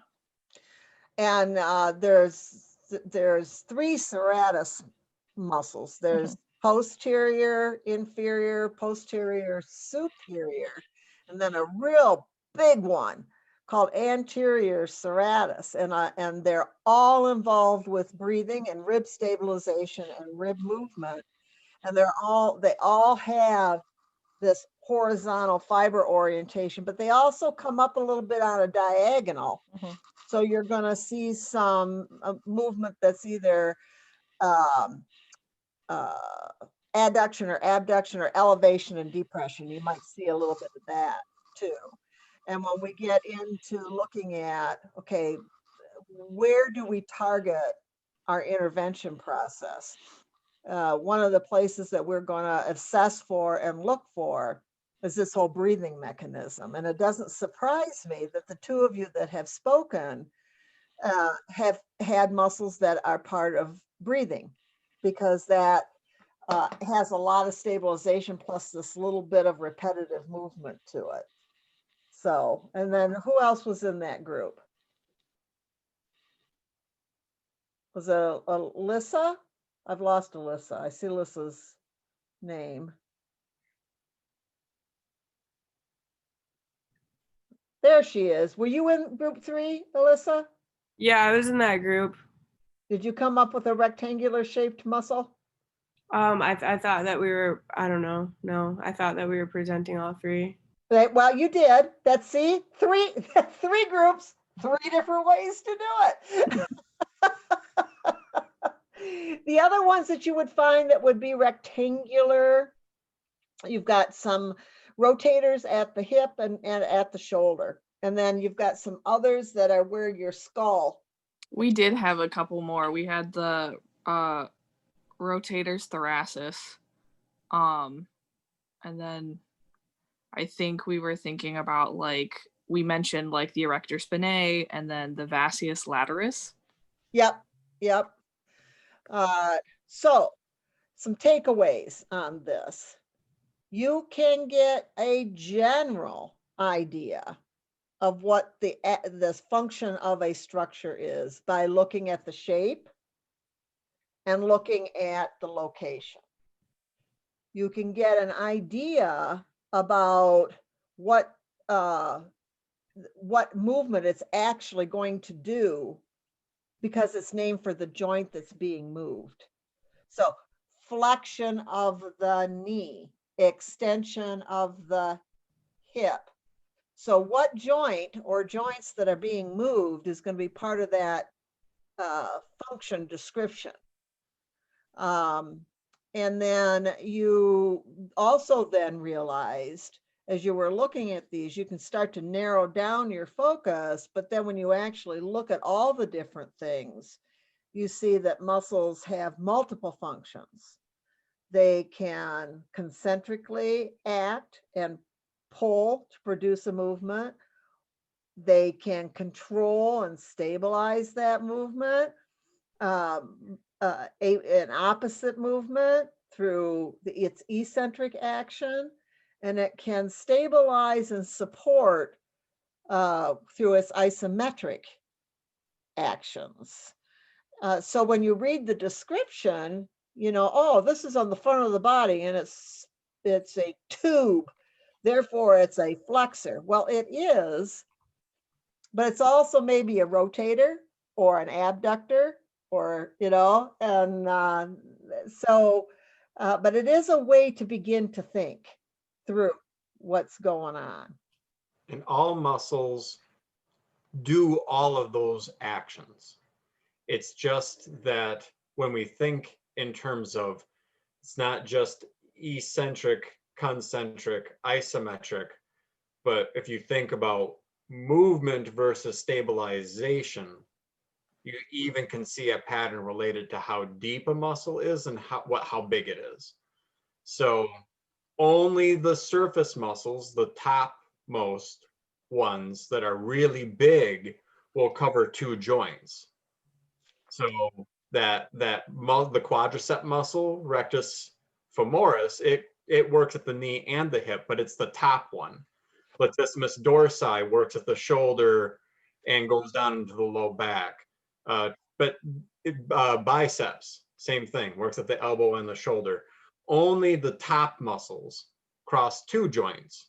Then you go one step deeper, and then even another step deeper, and then you're to these tiny little muscles that tend to be a little bit more about stabilization. And some muscles are more about movement than they are stabilization, and other muscles are more about stabilization than they are movement. And it can be when these muscles get tasked to do too much of something that isn't their primary thing that problems can arise. But and a way of thinking of things. When we think about, okay, what muscle is out of whack? Which one is more apt to grumble? It's not always the ones on top. It's usually the middle one. And the middle one is a helper muscle. It's called a synergist. That's another layer of language. I didn't want to get another layer of language in here today, but it's a helper. And it only can function at one joint. And if the top muscle that can function at two joints isn't doing what it's supposed to do, then that little synergist under there has to help, that little helper. And it's not necessarily set up to do that most optimally. So it can increase in tone, or it can start to relay a stress strain pattern to it. That's why, if we go back to our sandwich analogy, the superficial fascia, our skin and fat layer, that's the first piece of bread. And then we come down and we have our mayonnaise or our mustard or whatever. That's the slip that has to happen between layers. And then we have our lettuce, tomato, you know, we have that part. That's the muscle that's crossing both layers, both ends of it. Then we get down to the bologna. You know, there's that bologna in there. When we do massage, we want to be thinking about massaging the bologna. and do that with a broad-based pressure, not a pointy pressure, because we don't want to poke a hole in the bread. And then, you know, you get down and you've got your final smaller muscle underneath there that does mostly stabilization. It's all wrapped in a saran wrap bag. And from that practical standpoint, like she's saying, if we can at least address that second layer of muscle, which interfaces, since it's between the most superficial layers and the deepest layers. And I mean, the analogy is that nobody likes to get stuck in the middle of two people fighting, right? If there's a stabilizer that's angry because the joint's too loose and it's yelling at the other muscles to do something about it, the one in between, the interface is between that stabilizer and the top one. That's the one that kind of gets the brunt of it because it's trying to figure out what to do between the two. It's trying to help out being a stabilizer. It's trying to help out being a mover. And it gets, and then the layers of tissue in between that can get kind of matted and stuck together. But if we, at the very least, can massage our way through that first layer of superficial fascia, the first layer of muscle, and then at least get to that second layer muscle, at least that second layer of muscle now is slipping and sliding off the third layer of muscle. So from a practical standpoint, clients and people that have had a lot of experience with deep tissue, therapists sometimes are trying to work to the third layer of muscle really fast. They're trying to get to that third layer as quickly as possible, and sometimes not thinking about getting to that first layer, and more specifically that second layer of muscle. If we make that second layer slide, that will help that third layer of muscle usually just fine. And it's easier for us and much less uncomfortable for the client. I see Leah had a question. Leah? Yeah, I'm trying to keep track of muscles right now in my brain. So I just kept picturing you moving like a giant sandwich tower and then like massaging it. I know it sounds like really weird, but that actually like helped. I know it was real. I'm also hungry, so I was like picturing like a sandwich moving. I don't know. Yeah, well, like a sand, like in layers, right? Right. Yeah. Is that something we're gonna do? Like make a muscle like project? Because that might. Oh yeah. Is that so? That's happening. Okay, so we can use sandwich. Okay. Yep.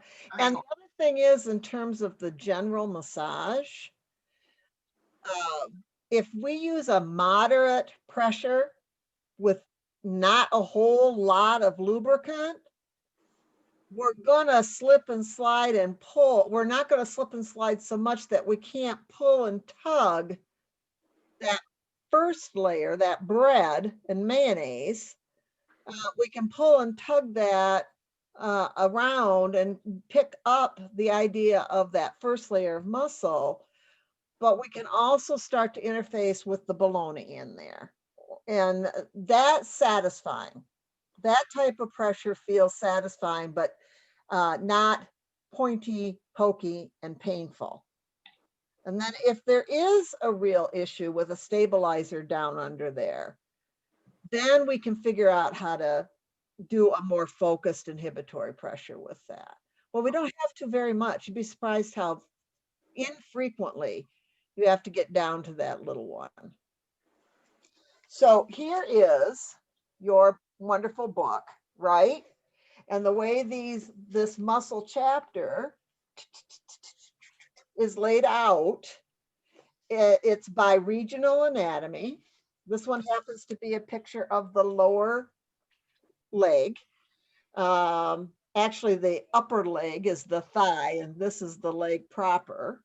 So there'll be a atlas type picture where you can see the fibers and that sort of thing pretty good.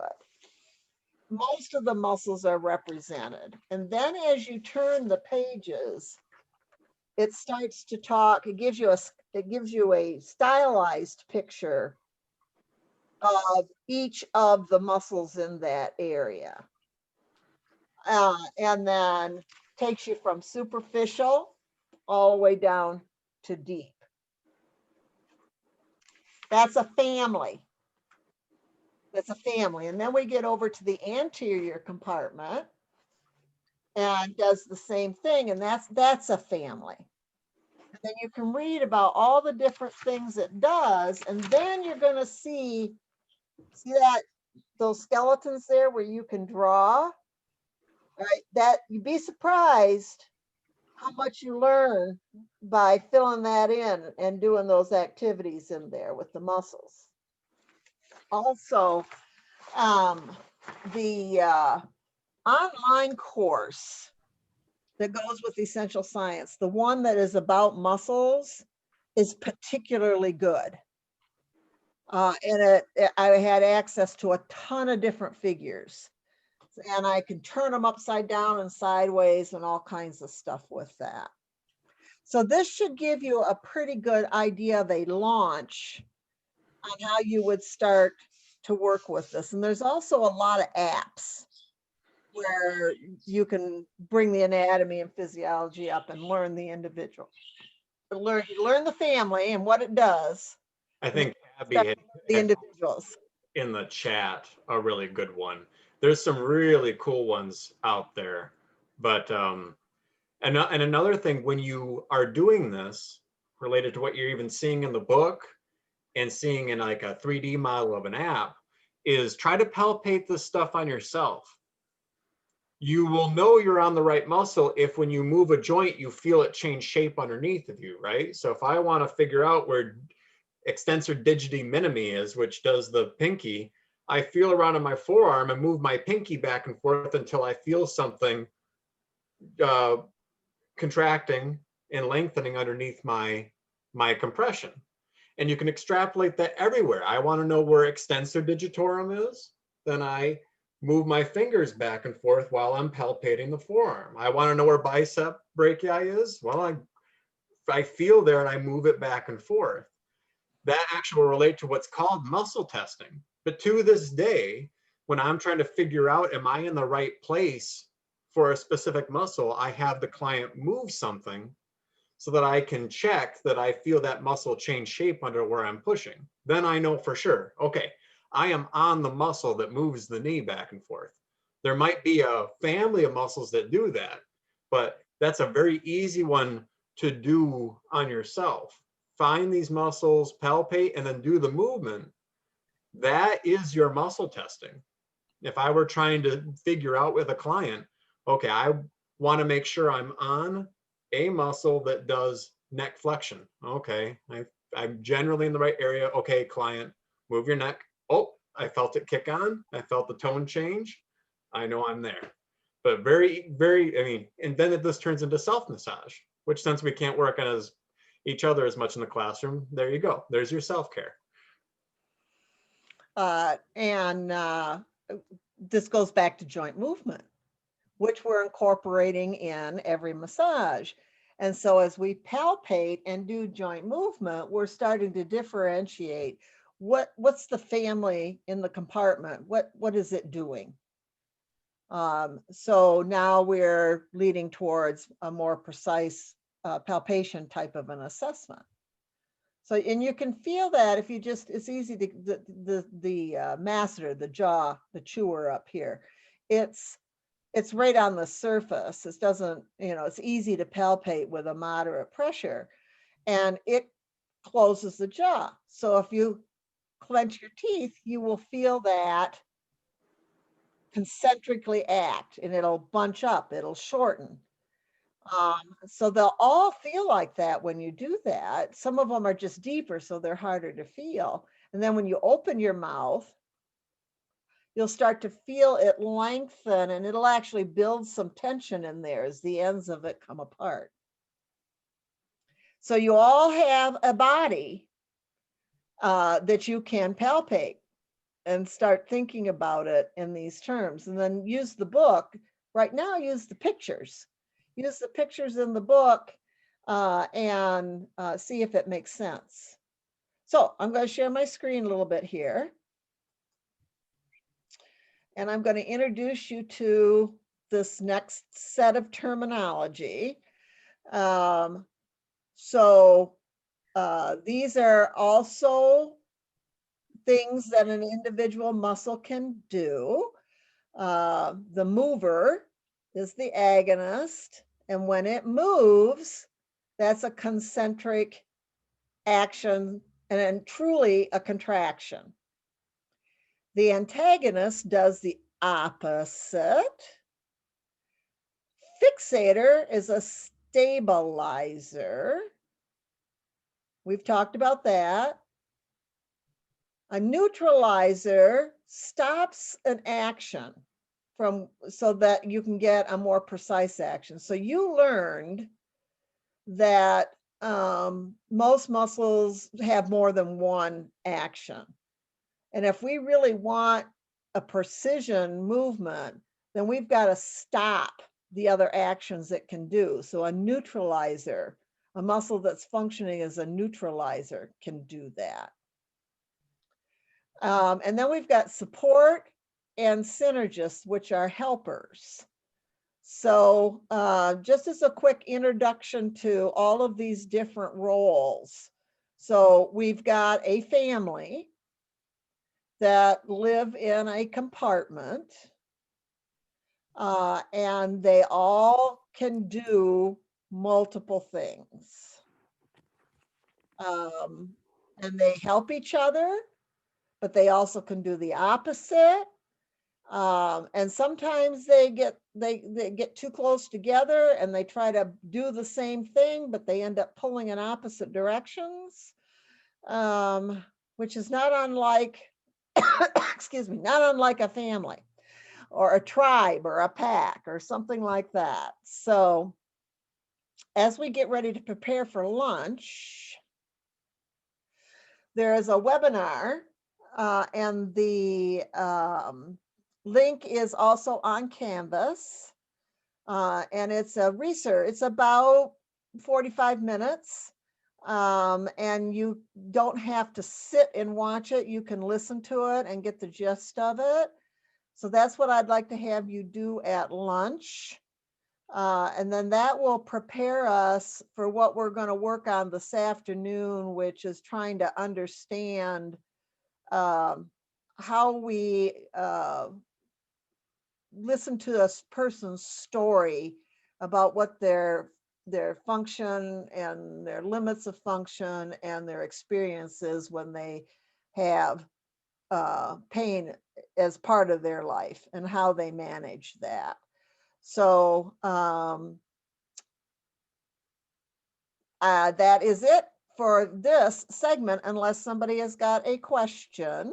Yeah, where on Canvas is it located? Because I kind of I didn't go ahead, but I kind of looked and I couldn't find it. So I don't know if I'm just not seeing it or. All right, so what I will do is once we get off of here, I will go into Canvas and put another announcement with that link proper right on the top so you can find it, okay? Okay.